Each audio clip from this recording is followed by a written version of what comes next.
Hello friends, Indian economy Ramesh Singh Telugu explanation చేస్తున్నాను కదా.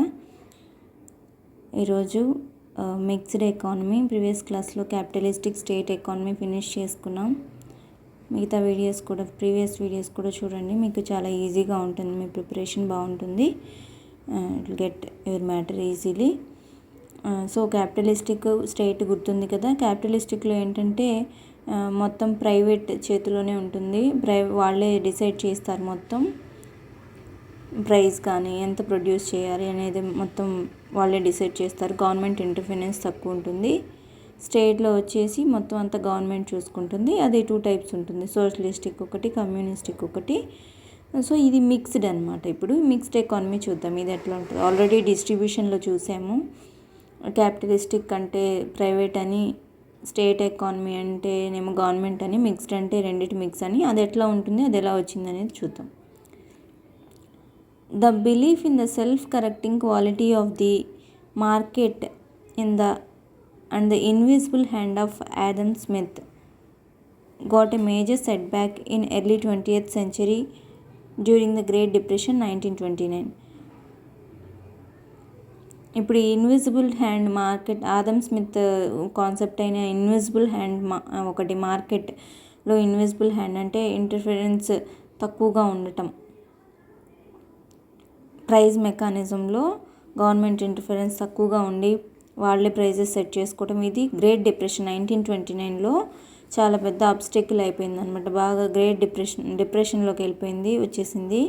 So the impact of the depression spread from USA to other economies of western Europe, escalating large scale unemployment, downfall in demand and economic activities and lockouts in industrial enterprises. ఇక్కడ ఏమైందంటే బాగా ఈ depression ఎంత spread అయిపోయిందంటే USA నుంచి other economies of western యూరోప్లో చాలా western యూరోప్లో చాలా ఎకానమీస్కి స్ప్రెడ్ అయ్యింది. ఇదేమైందంటే చాలా అన్ఎంప్లాయ్మెంట్, లార్జ్ స్కేల్ అన్ఎంప్లాయ్మెంట్, ఎక్కువ అన్ఎంప్లాయ్మెంట్ ఉంది, ఉద్యోగాలు లేవు చాలామందికి, డిమాండ్ తగ్గిపోయింది, బాగా అంత తక్కువ డిమాండ్ నాశనం అయిపోయింది అనమాట. పర్చేసింగ్ పవర్ తగ్గిపోయిందని వాళ్ళకి. And economic activities and lockouts in industrial enterprises, economic activities తగ్గిపోయినాయి, అంటే డబ్బులతో చేసే పనులు తగ్గిపోయినాయి. అండ్ ఇండస్ట్రీస్ అన్నీ దాదాపుగా మూసేయటం జరిగిందనమాట. The prevailing Smithonian macro ideas fail to check the crisis. So Smithonian ideas కూడా ఫెయిల్ అయిపోయినాయి. ఈ క్రైసిస్ని, ఈ బాధ నుంచి బయటపడటానికి అవి కూడా ఫెయిల్ అయిపోయినాయి. A new approach was needed to which came in the famous work. ఇంకొక కొత్త అప్రోచ్ ఏదన్నా కావాలి వీటి నుంచి బయటపడటానికి. ఒకటి నమ్మాము, అది ఫెయిల్ అయిపోయాము, ఇంకోటి కొత్తది కావాలి. The general theory of employment, interest and money 1936 by English economist at Cambridge University John Maynard Keynes 1883 to 1946. ఇది ఎక్కడ దొరికిందంటే general theory of employment, interest and money. దీంట్లో 1936లో వచ్చింది ఈ book. By the English economist. ఈయన ఎవరంటే ఒక ఇంగ్లీష్ ఎకానమిస్ట్, కేంబ్రిడ్జ్ యూనివర్సిటీ దగ్గర జాన్ మేయార్డ్ కీన్స్. ఈయన 1883 నుంచి 1946 వరకు జీవించారు. ఈయన పేరు ఏంటంటే జాన్ మేయార్డ్ కీన్స్. ఈయన అనమాట. ఈయన కొత్త బుక్ అనమాట. అదేంటంటే general theory of employment, interest and money 1936లో వచ్చింది. ఈయన ఇంగ్లీష్ ఎకానమిస్ట్. ఈయన ఏం చేశారంటే Keynes questioned the very principles of laissez faire. ఏంటిదంటే non interference of government interfere చేయకపోవడాన్ని ఆయన క్వశ్చన్ చేశారు. And the nature of the invisible hand of the market. Invisible hand market యొక్క అది కనపడకుండా అలా పెంచుకుంటూ పోవటం, ప్రైస్ అనేది ఎట్లా డిమాండ్ బట్టి పెంచుకుంటూ పోవటం, ఇదని ప్రైస్ మెకానిజం అంతా మార్కెట్ చేతిలో ఉండటం ఏంటి అని క్వశ్చన్ చేశారు. He even open that invisible hand brings equilibrium to the economy but by strangulating the poor. ఈయన ఏం చెప్పారంటే, ఈయన ఒపీనియన్, ప్రైజ్ పైకి తీసుకురావడం వల్ల, ప్రైజెస్ అలా డిమాండ్ బట్టి ప్రైజెస్ మార్కెట్ చేయటం వల్ల ఈక్విలిబ్రియం అందరూ డెవలప్ అవుతారు కానీ డెవలప్ అయ్యే వాళ్ళే డెవలప్ అవుతారు, అంటే రిచ్గా ఉన్న వాళ్ళే రిచ్ అవుతారు. కానీ స్ట్రాంగులేటింగ్ ద పువర్ మరీ నాశనం అయిపోతారు, అంటే వాళ్ళు చాలా ఇబ్బంది పడతారు. వాళ్ళు చాలా చాలా ఇబ్బంది పడిపోతారు, ఊపిరాడనంత వాళ్ళు ఇబ్బంది పడిపోతారు అని చెప్పాడు. He suggested that prices and wages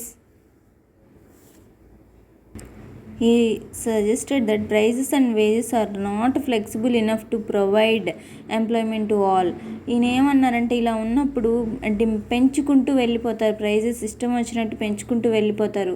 prices బాగా పెంచేసరికి డిమాండ్ తగ్గిపోతుంది. డిమాండ్ తగ్గిపోతుంది ఆటోమేటిక్గా. అప్పుడు అందరికీ డిమాండ్ తగ్గిపోయినప్పుడు ఎంప్లాయ్మెంట్ ఇవ్వలేం. సో ఇక్కడ ఏంటంటే ఫ్లెక్సిబుల్గా లేవు, wages are not flexible enough to provide employment to all. అందరికీ వేజెస్ ఎంప్లాయ్మెంట్ ఇవ్వగలిగేంత ఫ్లెక్సిబిలిటీ లేదు. ఇక్కడ ఏమవుతుందంటే వేజెస్ కూడా పెంచమని అడుగుతారు. ప్రైజెస్ పెరిగిపోయేసరికి వేజెస్ పెంచమని అడుగుతారు. ఎక్కువ వేజెస్ ఇచ్చి ఎక్కువ మందికి కూడా ఎంప్లాయ్మెంట్ ఇవ్వలేరు.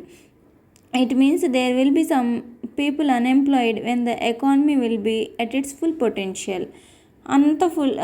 డిమాండ్ బట్టి మనం వర్కర్స్ని పెట్టుకోవాలి. డిమాండ్ తక్కువ ఉన్నప్పుడు అంటే అవసరం లేని విధంగా మనం ఎంప్లాయ్మెంట్ పెంచుకోలేము. సో ఎప్పుడు ఫుల్ పొటెన్షియల్లో ఎంప్లాయీస్ ఉన్నప్పుడు ఇంకా ఎక్స్ట్రా ఎంప్లాయీస్ని పెట్టుకోవడానికి ఉండదు. కొంతమంది అన్ఎంప్లాయిడ్గా ఉండిపోతారు. Ultimately a fall in demand will be imminent, resulting in recession and if unchecked in depression which happened in 1929. అల్టిమేట్గా ఏమవుతుంది, రెసెషన్ వస్తుంది. అది చెక్ చేసుకోకపోతే డిప్రెషన్లోకి వెళ్ళిపోతాం. The Great depression 1929. 1929లో వచ్చినట్టుగా అంటే లార్జ్ స్కేల్ అన్ఎంప్లాయ్మెంటు, డిమాండ్ తగ్గిపోవటం ఇలా. Questioning the limitations of the market మెకానిజంలో లిమిటేషన్స్ని కూడా ఈయన క్వశ్చన్ చేశారు, వాటి హద్దుల్ని. Keynes suggested strong government intervention in the country. Government intervention అనేది ఉండాలి అన్నారు Keynes. To get the economy out of depression నుంచి బయటికి రావడానికి ఆర్థిక వ్యవస్థ. He suggested an increase in the government expenditures. Government తన ఇంటర్వెన్షన్ నుంచి గవర్నమెంట్ స్పెండ్ చేయాలి వీటి నుంచి బయటికి రావాలంటే. Discretionary fiscal policy, fiscal deficit, lower interest rates, cheap money supply etcetera. Interest rates తగ్గించాలి, మనీ కొంచెం తక్కువగా సప్లై అవ్వాలి, అంటే మనీ సప్లై అవ్వాలి. చీప్ మనీ సప్లై అంటే మనీ సప్లై అవ్వాలి, తక్కువ ఇంట్రెస్ట్ రేట్స్తో మనీ సప్లై అనేది ఉండాలి. ఫిస్కల్ డెఫిసిట్, అప్పు తగ్గించాలి. To boost the demand of goods and services as this was the reason behind the depression. To boost the demand of goods and services as this was the reason behind the depression. డిమాండ్ని పెంచమంటున్నారు, boost చేయమంటున్నారు. Goods and సర్వీసెస్కి ఉన్న డిమాండ్ని పెంచమంటున్నారు. ఈ demand లేకపోవడం వల్లనే డిప్రెషన్కి కారణం అని చెప్తున్నారు. As Keynes policies were followed the concerned economies were successfully pulled out of the Great Depression. ఈ కెయిన్స్ పాలసీస్ ఈయన ఏం చెప్పారంటే గవర్నమెంట్ ఇంటర్వెన్షన్ ఉంచమన్నారు. అంటే గవర్నమెంట్ కొంత మనీ దాని మీద ఖర్చు పెట్టాలి అని చెప్పారు. ఈయన పాలసీస్ ఫాలో అయిన తర్వాత గ్రేట్ డిప్రెషన్ నుంచి బయటకు వచ్చారు. While Keynes was enquiring into the causes and cures of Great Depression, he questioned the capitalist economic system being practiced throughout the Euro-America. ఈయన ఏం చేశారంటే ఈ గ్రేట్ డిప్రెషన్ ఎంక్వైరీ జరిగేటప్పుడు దీని గురించి విచారించుకునేటప్పుడు క్యాపిటలిస్టిక్ ఎకానమిక్ సిస్టమ్ని గురించి కూడా మాట్లాడారు. యూరో అమెరికాలో ఇది వచ్చింది కదా ప్రాక్టీస్లోకి, దీని గురించి మాట్లాడాడు. He suggested the capitalistic order to assimilate the goals of the socialistic economic ideals of the socialist, that is the ex-USSR. ఈయన ఏం చెప్పాడంటే మీరు ఓన్లీ క్యాపిటలిస్టిక్ ఎకానమీని ఫాలో అవటం కంటే కొన్ని సోషలిస్టిక్ ఎకానమిక్ గోల్స్ని కూడా మీరు తీసుకోండి అని చెప్పారు. యూఎస్ఎస్ఆర్లో ప్రాక్టీస్ చేస్తున్నారు కదా స్టేట్ ఎకానమీ, అంటే మీరు గవర్నమెంట్ ఇంటర్వెన్షన్ కూడా ఉంచుకోండి, రెండు చేయండి అని చెప్పారు. In the capitalistic economies of the time, all the basic goods and services were a part of the market mechanism. Capitalistic ఎకానమీలో ఏంటంటే బేసిక్ గూడ్స్ అండ్ సర్వీసెస్ అన్నీ part of market mechanism, market కింద ఉండేవి, వాళ్ళే ప్రొడ్యూస్ చేయాలి. Being produced and supplied by the private sector, వాళ్ళే produce చేసేవాళ్ళు, వాళ్ళే సప్లై చేసేవాళ్ళు. It means that Almost everything the people required was supplied by the private enterprises via the market, which was ultimately an undimensional movement of money and wealth. ఇక్కడ ఏమయ్యేదంటే ఈ capitalistic ఎకానమీలో private ఎంటర్ప్రైజెసే production supply చేసేవాళ్ళు. ఇదేంటంటే ఇది ఒక moment of money and wealth వీటికి సంబంధించింది అయి ఉండేది. అంటే లెక్కలేనంతగా అన్డైమెన్షనల్, కొలత లేనంతగా లెక్కలేనంతగా మనీకి సంబంధించి ఉంటుంది అన్నమాట ఇదంతా. From the mass of people to the few who control the production and supply chain. ఇక్కడ ఏంటంటే దీనివల్ల అందరి దగ్గర డబ్బులు ఉండవు కదా అన్నీ కొనడానికి, వాళ్ళకి కావాల్సినవి అన్నీ దొరికే కాదు, కొంతమంది ఆగిపోయేవాళ్ళు. And the masses were going through the process of pauperization every day, thereby weakening their purchasing power. వాళ్ళ దగ్గర డబ్బులు ఉండవు, పర్చేసింగ్ పవర్ అనేది తగ్గిపోతుంది. సో వాళ్ళు రోజుకి పాపరైజేషన్, దారిద్ర్యంలోకి వెళ్ళిపోయేవాళ్ళు. In the end it affected overall demand and culminated in the Great Depression. And చివరికి ఏమవుతుంది, and culminated in the Great Depression. ఇలా ఏమైంది అంటే ప్రైవేట్ ఎంటర్ప్రైజెస్ ఎంత సప్లై ప్రొడక్షన్ అంతా ఉంది, మనీ ఖర్చు అయిపోతుంది, వీళ్ళకి ఏంటంటే మనీ ఖర్చు అయిపోతుంది బాగా, రోజుకి డిమాండ్, వాళ్ళకి ప్రైజెస్ పెరిగిపోతుంటాయి. మార్కెట్ డిమాండ్ని బట్టి ప్రైజెస్ ఎవరు ఎక్కువ పెడితే వాళ్ళకి గూడ్స్ వస్తాయి అన్నట్టుగా డిమాండ్ పెడతారు, ప్రైజెస్ పెరిగిపోతుంటాయి. వీళ్ళకి పర్చేసింగ్ పవర్ అంటే కొనగలిగే శక్తి తగ్గిపోతుంది. సో మనీ ఉండదు, తక్కువ ఉంటుంది. సో వీళ్ళు దారిద్ర్యంలోకి వెళ్ళిపోతారు. ఈ డిమాండ్ అనేది ఉచ్చ స్థాయికి వెళ్ళిపోయి డిప్రెషన్లోకి వెళ్ళిపోతుంది, రెసెషన్ వస్తుంది, డిప్రెషన్లోకి వెళ్ళిపోతారు వీళ్ళు. As a follow up to the Keynesian అడ్వైజెస్ని ఫాలో చేసుకొని many trend setting economic policies were initiated throughout the capitalistic economies. As a follow-up to the Keynesian advances, many trend-setting economic policies were initiated throughout the capitalistic economies. One very important initiative which came out was the government's active role in the economy. ఈయన advisors ప్రకారం economic policies అనేవి trend setting economies policies start చేసుకున్నారు. చాలా capitalistic economies ఏం చేశారంటే మార్చుకున్నారు, వీళ్ళ ఉద్దేశాన్ని మార్చుకున్నారు. ఇలానే ప్రైవేట్ ఎంటర్ప్రైజెస్ పెట్టడం కంటే ఈయన చెప్పిన దాని ప్రకారం, కైన్ చెప్పిన దాని ప్రకారం, జాన్ మేయర్డ్ కెయిన్స్ చెప్పిన దాని ప్రకారం వాళ్ళ ఉద్దేశాలు చాలా వరకు మార్చుకున్నారు. చాలా క్యాపిటలిస్టిక్ ఎకానమీస్ వీళ్ళ మెయిన్ చేంజ్ ఏంటంటే important initiative which came out of this was government's active role in the economy. గవర్నమెంట్కి యాక్టివ్ రోల్ ఇచ్చారు, ఆర్థిక వ్యవస్థలో గవర్నమెంట్కి యాక్టివ్ రోల్ ఇచ్చారు. The government of the time started producing and supplying the basic goods and services which was known as public goods. ఈ టైంలో government ఏం చేసిందంటే వాళ్ళు గవర్నమెంట్ రోల్ అనేది పెంచారు. అప్పుడు basic goods and services roads, buses service ఏదైనా కానివ్వండి, వీటినన్నింటినీ గవర్నమెంట్ సప్లై చేయడం స్టార్ట్ చేసింది. నోన్ యాజ్ పబ్లిక్ గూడ్స్ అన్నారు. These goods basically intended to guarantee minimum level of nutrition. ఈ గూడ్స్ బేసికల్గా కొన్ని గ్యారంటీస్ ఇస్తాయి, ఇవి ఖచ్చితంగా ఉంటాయి మీకు అని ఏంటంటే minimum level of nutrition to all. Nutrition అందరికీ ఫుడ్, మంచి పౌష్టికాహారం, హెల్త్ కేరు, ఆరోగ్యము, sanitary facilities, education, social security మనం అంటే ఎవరిని ఏమనకుండా, ఎవరికి ఎటువంటి ఇబ్బంది కలగకుండా ఎక్కడికైనా వెళ్ళగలిగేటట్లుగా సోషల్ సెక్యూరిటీ, ఇలాంటివన్నీ వీళ్ళు గ్యారంటీ చేశారు గవర్నమెంట్ అనేది. The expenditure on public goods were incurred on the public exchequer even if it required deficit financing. ఈ పబ్లిక్ గూడ్స్ మీద ఎక్స్పెండిచర్ అనేది were incurred on the public exchequer. ఎక్కడి నుంచి వస్తుంది? ప్రభుత్వ ఖజానా నుంచి వచ్చి,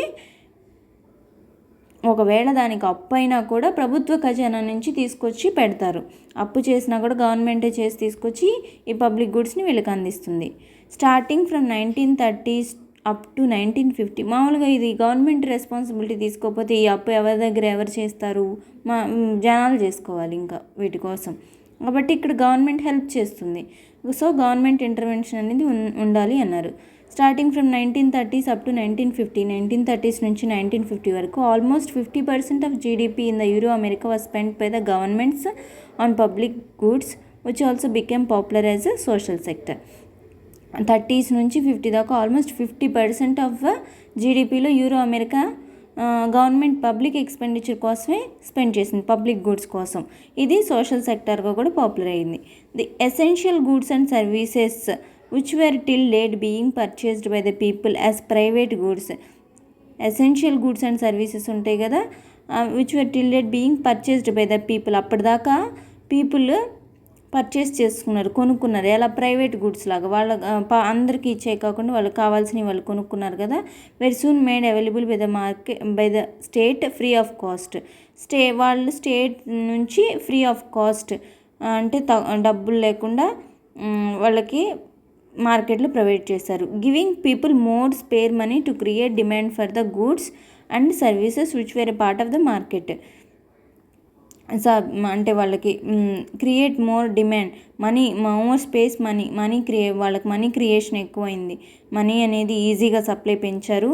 అండ్ వాటి గూడ్స్ అండ్ సర్వీసెస్కి, మార్కెట్లో ఉన్న గూడ్స్ అండ్ సర్వీసెస్కి డిమాండ్ పెంచారు. The above instance has been cited here just to show the process as to how capitalism redefined itself by including some useful trades of the non market economy, that is the state economy.